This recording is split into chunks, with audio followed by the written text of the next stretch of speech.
Protecting my peace for so long, a little too good, now I'm so low.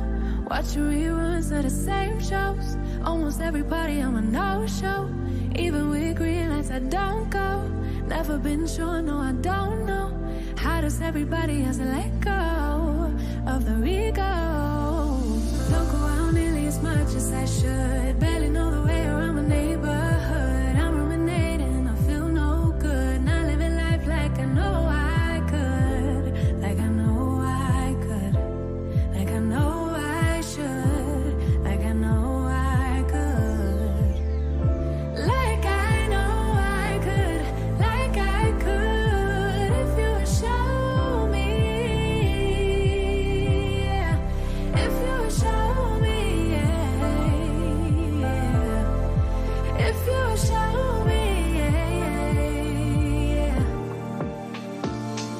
I spent so much time daydreaming, and now I don't know how I'm feeling. Don't know who is the real me. Might need my help, and I thought I needed. I can see it. Need more healing, more believing, less deceiving. I don't go out nearly as much as I should. Barely know the way around my neighborhood. I'm ruminating, I feel no good. Not living life like I know I could. Like I know I could. Like I know I should. Like I know I could. Like I know I could. Like I could. If you would show me, yeah. If you would show me, yeah, yeah. If you would show me, yeah, yeah. I might need therapy too. Help dilute all the bad news, 'cause I just can't deal with the lose-lose situations you have to go through. I think I need therapy now. Recycling all the same doubts. Heard it a million times, 'cause I tell myself all the same lies.